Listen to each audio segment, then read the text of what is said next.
بسم الله الرحمن الرحيم والصلاة والسلام على أشرف المرسلين سيدنا محمد وعلى آله وصحبه ومن تبعه بإحسان إلى يوم الدين. Brothers and sisters, what have we been doing so far? In session 1, I introduced the characters of our narrative. In session 2, I spoke about this builder, Rasul Sallam, building the emotional block and creating a love bond based on confidence, based on love, based on respect.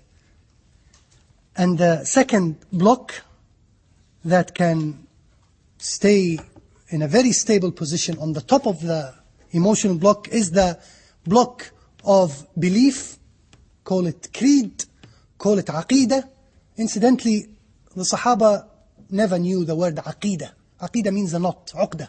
But that came later from the Ahl al-Kalam and the Mu'tazila. They know it as Iman. Iman.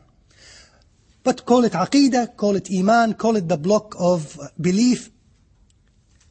Now we are going to discuss the block of Ibadah.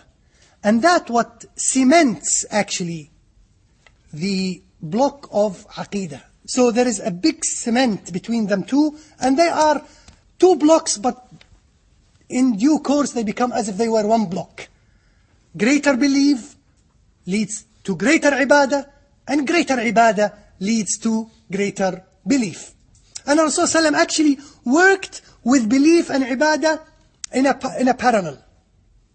And the emotional block is overarching actually, with the wiping and with the kissing and with the carrying and with the cuddling and talking about Allah. So this is an overarching block.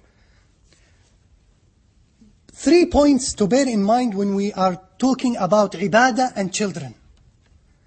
Number 1, children are not required to do ibadah if they are below the age of puberty. So what are we doing during that period? We are doing one thing, training. All sorts of training. The ibadah here is training them. Order them to pray at the age of 7 and beat them at the age of 10. So from 7 to 10 you are training them. Imagine someone prays 5 times a day from the age of 7, or someone who is being reminded to pray every day 5 times a day for 3 years. You multiply and you see how much reminding you have been. So training, number 1. Number 2, everything is on your side. It's not a battle between you and your child. Come, pray, fast. No, everything is on your side. Number 1, the psychological worry is not there. Because he's not required to pray. He's not required to fast. You are training him. It's a training. If you fail today, try tomorrow. It's a training. It's entertainment. It's getting him into the mood. Okay, number 1. Number 2, what is that other thing that is on your side? The child himself is on your side because he is born a Muslim. You remember this hadith, كل مولود يولد على الفطرة? His fitrah is Muslim. His fitrah is to pray. He's with you. But he needs you to teach him. He needs you to train him. You will do that. Number 2. Number 3, he is on your side because he is under the age of puberty. There is no sexual desire. There are most of the things that ward us off from Iman and Ibadah is our desire, is our arrogance, is our old habits die hard. He doesn't have habits. He doesn't have desires. He or she are innocent, waiting for you to train with the emotional block, with stories, and with 50p in a horse to entertain. He's waiting. She's waiting. She's a Muslim, naturally, and no desires at an early stage.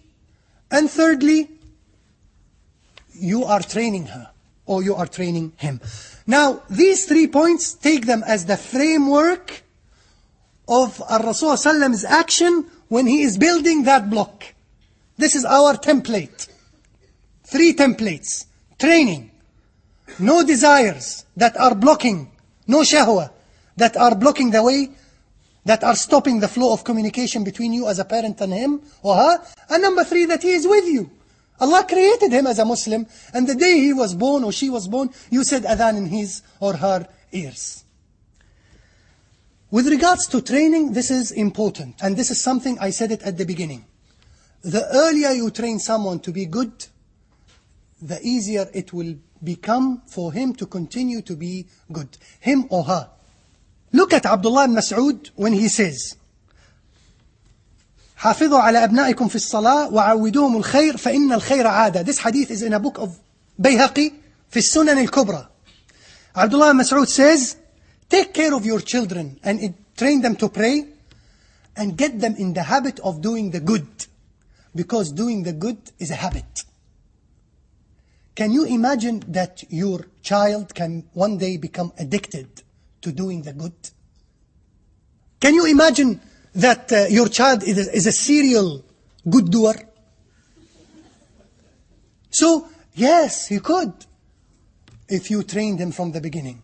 If you trained him, for example, to kiss the hand of his mother or father when he wakes up, he will do it. He will do it when he is 20. He will do it in front of his wife without being embarrassed when he is 50. And he then will do it even if kissing the air when you pass away. He can't do anything else other than that. He doesn't know how to do anything else because he has been trained by you to do that very thing. And training was not just in salah, but in everything. This hadith that is again famous, narrated in Bukhari and Muslim, where Al-Rubai' bint Muawwidh, a woman called Al-Rubai' bint Muawwidh, look what, she's exactly saying what we are saying now. She said, Al-Rasul sallallahu alayhi wa sallam, when he was the day of Ashura, the 10th of Muharram, he sent to all the people of Ansar that I'm going to fast. All of you, try to fast. Those who are fasting, let them continue their fast. Those who are not fasting, refrain from eating. And then she said, and Al-Rubai' bint Muawwidh, she said, we would refrain from eating even our children who are not required to fast. And look at what she says, we would do toys for them out of wool and go to the mosque to pray and stay there till Maghrib, till breaking the fast. And when they cry, we will give them these toys to bite. Rather than food, we will give them these toys to bite until the Maghrib time comes, and then they will eat. You might say, why is this? You are not required to do that. But I'm just telling you how these people behaved. How they understood the significance of training. Because they saw Rasulullah training children, and they understood that training is significant. Ibn Hajar, when he narrates this hadith, comments on it by saying, and this hadith shows that it's permissible to train children to fast, because those children in that age are not required to fast, but this has been done to them, based on this hadith, solely for the purpose of training. And you can contemporize this toy made of wool. It could be anything. But the point is, train them.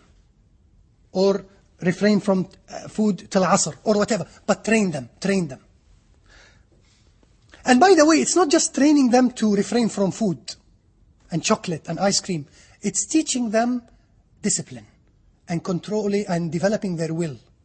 This ability to refrain from food will then refrain from other things. And you know probably what I mean. But it begins with the refraining from simple things, but you develop the will and the irada. Now, I will focus in this entire session on the salah as a case study of how Rasulullah inculcated the love of ibadah and how he trained the children to make ibadah, but using salah as a case. I could have used fasting, etc., but these are seasonal. Zakah, they are not required. Hajj, yes, there are incidents where children went to Hajj, but salah as a daily thing, as an immediate concern for most of the, if not all of the parents.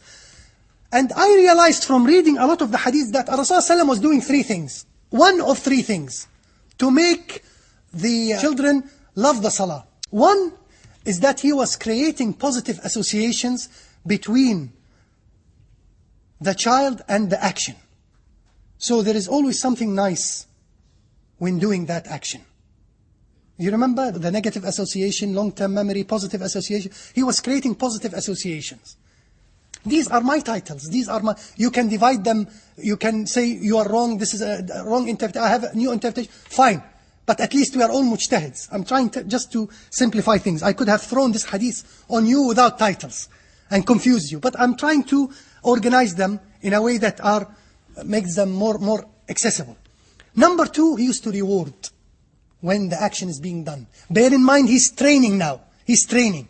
So come with me to the masjid and I'll give you a sweet. Okay, he's training. But before he's doing that, he's creating one, positive association. Number two, he's rewarding. Number three, he is making the child feel as if he is taking part, a central part in the action itself, that without him the action will become invaluable. Giving the child a form of a responsibility to make him love that thing because he is responsible for that thing. Three things. Now let's talk about these three things. First, a positive association between the action and the child. Again, I'm going to bore you with this, but wiping on the head and this time wiping on the cheek. Jabir ibn Sumra, a young child, he says, صليت مع رسول الله صلى الله عليه وسلم الصلاة الأولى. I prayed with the Rasul sallam in Jama'ah, in the mosque, Salat al-Dhuhr. And this is not someone who's related to Rasul sallam. He's a young child, just praying with the Rasul sallam. ثم خرج إلى أهله فخرجت معه. Fascinating this, I cannot help but being excited about this. Then he said, then Rasul sallam went to his house and I went with him. Yeah, sometimes I walk in the street and there is a cat running after me. I get scared and go away, go, what do you want? And she wants just maybe someone to wipe or to go and give some food. Now imagine you get out of the mosque and a child is running after you. What do you say? Where is your father? Where is your mother? You want to get rid of the child because you are going to meet your wife. Rasul sallam says, Jabir ibn Sumra is saying, I walked with the Rasul sallam. And look at that. Now this is the camera now, carried by Jabir. Imagine Jabir is carrying the camera. And look at the scene now. Rasul sallam is walking. And children are passing on his way. So any child that passes on his way, what does he do? He goes and wipes on their cheek. And then he wiped. Jabir ibn Sumra now looks at the camera. The camera is showing the hand of Prophet Muhammad sallam coming on the screen of the camera, on the cheek of that who's holding the camera, and wiping on his cheek. He says, Jabir ibn Sumra, I have never, Anas ibn Malik, do you remember? He said, I have never smelled a fragrance that was more beautiful than the fragrance that came out of the hand of Prophet Muhammad sallallahu alaihi wasallam. Now, where is the positive association here? 2, I went to the salah, I got touched by the Prophet sallallahu alaihi wasallam, and I, on the top of that, smelled something that was nice. Now, whenever he goes to the mosque, does he get or smell a stinking carpet? No. He will just smell fragrance from the hand of Prophet Muhammad sallallahu alaihi wasallam, and he will go with him again and again and again, waiting for that fragrance. A positive association. Do you want something more direct? Maybe this is overdoing the thing, although I don't believe it's overdoing it. But okay, fine. You want more direct example. Abu Mahdura, and this hadith is narrated in Muslim. Abu Mahdura is a companion, but at that time he was a young mushrik. And this incident happened when Rasul sallam conquered Mecca. And you've seen it in the message, perhaps in the film of the message, where Bilal went on the top of the Kaaba and made adhan. And imagine young children, mushriks, seeing this black companion on the top of the Kaaba, making adhan. So all children began to make fun. There were 10 children, mushriks, making fun, repeating. One of them, who's making fun, had a beautiful voice. So he can do concerts, CDs, whatever. He had a beautiful voice. He wasn't doing the adhan properly, and he was making fun. Rasul said, bring them all these 10. And they brought the 10, including Abu Mahdura, who narrates the hadith. And Rasul said, all of you, I want you to make adhan now. And out of fear, everyone made adhan. Then when that boy made the adhan, Abu Mahdura said, no, that's him, that's the voice that I heard. And then he said, come, you 9, go. Look, wallahi, he's looking for the best actor, he's looking for the best singer, he's looking for the best muaddin, he's recruiting, and he wants no less than an A grade. He wants no less than an A grade. I'm sure that among these 9 there were people with nice voices, but he wants the best voice. Abu Mahdura says, nothing was more hated to me than this man who conquered Mecca. But then Rasul ﷺ, and again, the body language here. And you will see it, by the way, the hand is playing a tremendous role. And then he puts his hand on my forehead. And I personally don't know what happens. Abu Mahdura says, after putting his hand on my forehead, he became the most beloved person to me. Is it the silk? Is it the softness? Is it the tenderness? Is it the fragrance? Or is it merely the prophethood? And then Rasul said, now, and he became a Muslim and said, Ashhadu an la ilaha illallah wa ashhadu anna Muhammad Rasulullah. He said, now I'm going to teach you to do adhan. And in Muslim, it tells you the adhan actually. And he said, قُلْ Allahu Akbar, Allahu Akbar, Allahu Akbar, Allahu Akbar.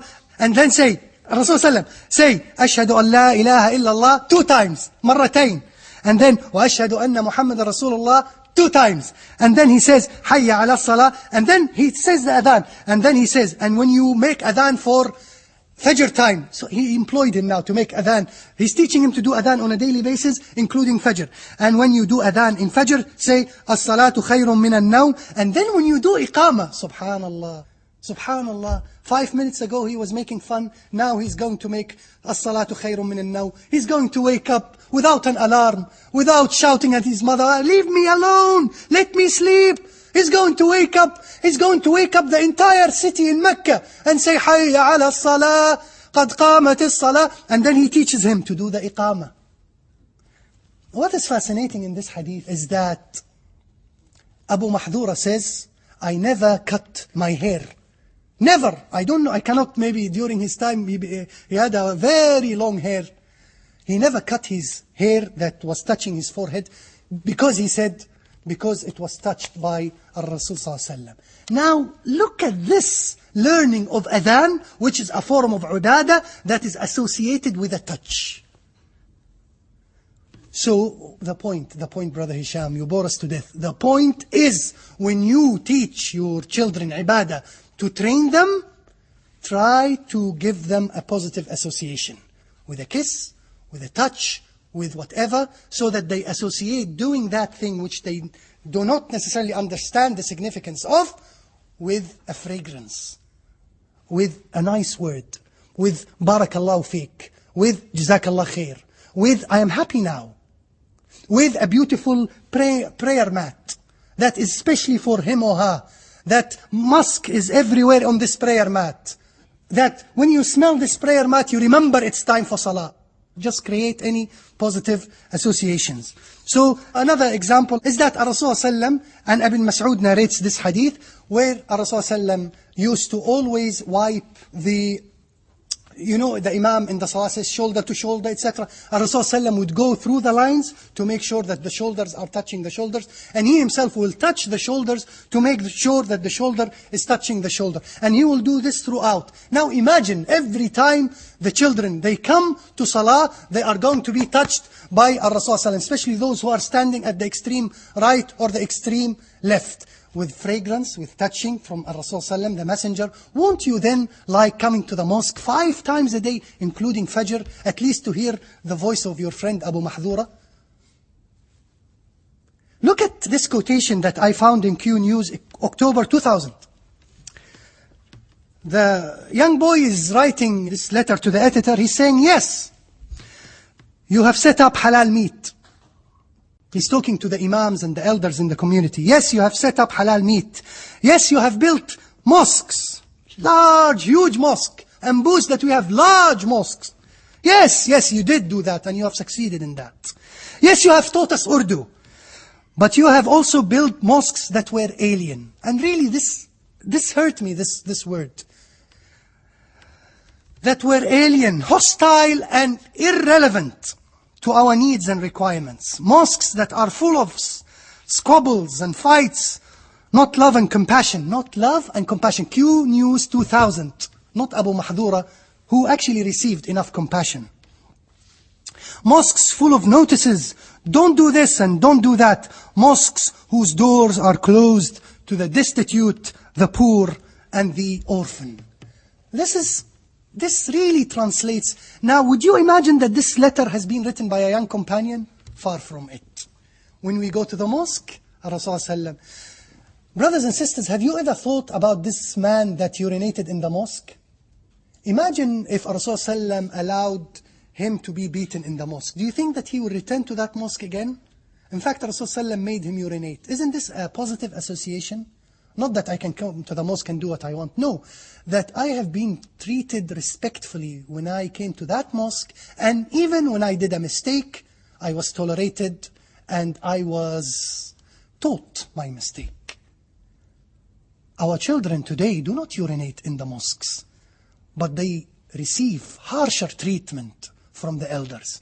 And that's what makes them scared, hate the mosque, join a gang, and go to nightclubs. Because they have all the negative associations with that mosque. What Rasulullah was aware of not doing is not scaring people away from mosques. And that's why Rasulullah says in the hadith, Ya ayyuhan nas, oh people, and he's speaking to the imams, among you there are people who repel and scare away the people. When you lead the prayer, please read short surahs. Because behind you, and look at this fascinating thing, behind you are the elders and someone who needs to fulfill something after the salah, he needs to go to the toilet, he needs to take his wife to the hospital. And behind you are young, صغير, children, who are looking left and right, who wants to go and play, who are looking at their watches, who are giggling next to the child, next to him in the salah. Don't read Al-Baqarah. For their sake, read قُلْ أَعُوذُ بِرَبِّ النَّاسِ, and let them leave and go and play so that he will come again, knowing that soon after he will go and play. Number 2, rewarding them. And I'm just going to quote this single hadith that is in the book of Bukhari, that Abdullah ibn Abbas, a child who's holding the camera again, saying that Rasulullah went to the toilet to do wudu. And I realized that as a child, and I brought him some water and waited for him outside. And when he went outside, Rasulullah, he looked and saw the water. He said, who brought this water? And they said to him, it is Abdullah ibn Abbas, the young boy, who was around probably 10, 11, I don't know. We said that when Rasulullah died, Abdullah ibn Abbas was 13. I don't know this incident took place when. I do know, however, that when Rasulullah was sitting and Ibn Abbas was behind him and he was teaching him Aqidah, do you know how old was Ibn Abbas? 9 years old. So imagine Rasulullah teaches Aqidah to a 9 years old. How would he teach him? Allah is here when the Ummah gathers, etc., etc. And if anything, it shows that a 9 years old boy can understand and can comprehend, boy or girl. So, okay, when Rasulullah realized and knew that this water was brought by Abdullah ibn Abbas, he immediately made this dua. Oh Allah, teach him the deen and teach him interpretation. Do you know this hadith that I told you at the beginning when I spoke about Abdullah ibn Abbas and how he became the knowledgeable person, although he stayed only 2.5 years with Rasulullah or 30 months? It's because of that initiative. Imagine, just imagine, he didn't bring any water. Is it possible that the dua would not have been said? And is it possible that then Abdullah ibn Abbas would not have become famous? It's because of that positive initiative that he undertook. He deserved a positive comment that lived with him and made his legacy as a scholar, as a mufassir, and as a faqih. So what greater reward?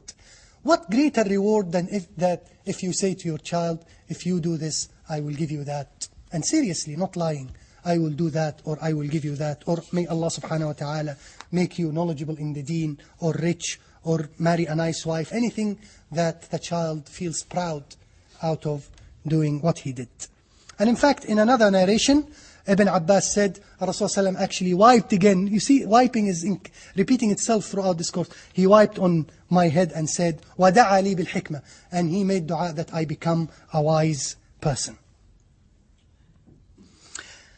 The final thing, or the final pillar in the building of the ibadah block, is to make the child feel that he is responsible, that he is being welcomed, and that he is being accommodated.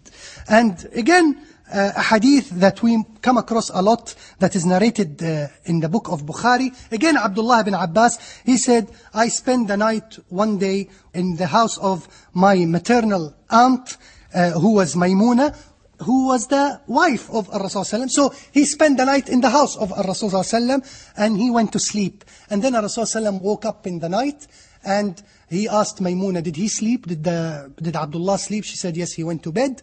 And then he made wudu and stand to make tahajjud.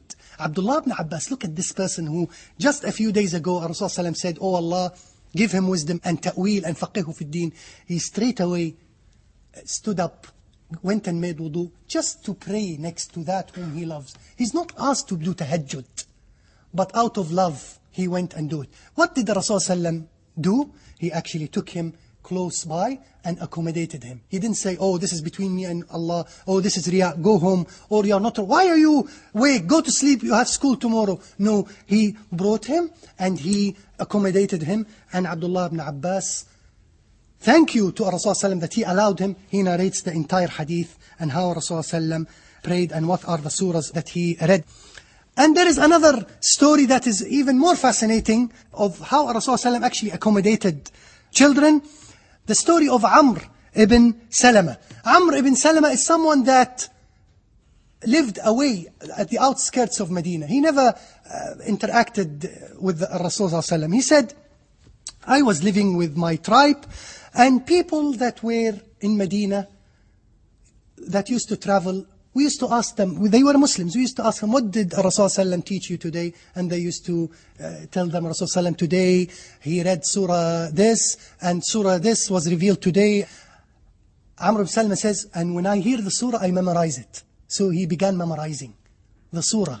Not from the mouth of Prophet Muhammad, but then he says, I memorized lots of the Quran based on what I hear of those passersby, travelers. And then I learned how to pray from those passersby again. Isn't this fascinating? That you learn the Quran and then you learn how to pray? It shows how those people were connected to the book of Allah before even they began to pray. Okay, what is special about this hadith? The tribe of that boy one day went to Rasulullah in Medina. And they said, Ya Rasulullah, now we know how to pray.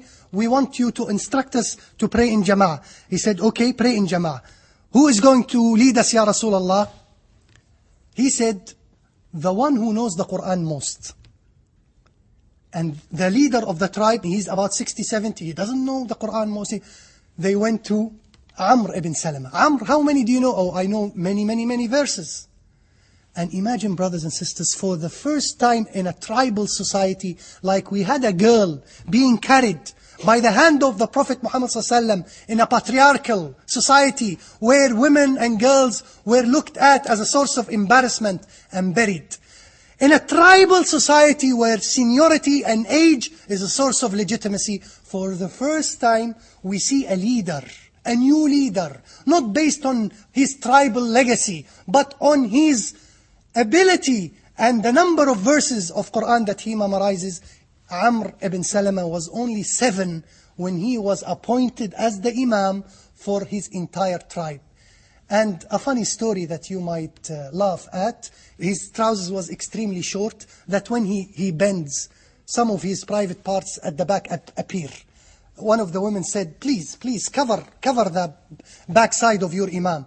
So he says, they brought me a longer trousers. Wallahi, look at this positive association. Brothers and sisters, he said, Wallahi, this trousers is very valuable to me. Why? Because this is your uniform as an imam. Who made you imam? My Quran through Ar-Rasul Sallam. We had problems, again my daughter, encouraging our daughter to pray with us. And one day, my wife tailored a hijab, small hijab for her especially. She said, this hijab, I tailored it for you. And we brought Hadil and she watched the sewing machine moving. And she was, what is this? She said, this is your hijab that you will wear whenever we join the salah. She was extremely happy, like Amr ibn Salama, extremely happy with his trousers. And whenever we would pray, she would wear the hijab. Now she throws the hijab away and she doesn't pray anyway. But you create moments of excitement. Maybe because she was not appointed as an imam, I don't know. But you create moments of excitement. And let it last for a week or two, because again you are training. Again you are creating positive associations. You are creating enjoyable memories. You are doing your utmost to make them love ibadah. And inshallah when they grow up, they will love it, because by then it's a habit. أقول قولي هذا وأستغفر الله لي ولكم فاستغفروه إنه هو الغفور الرحيم.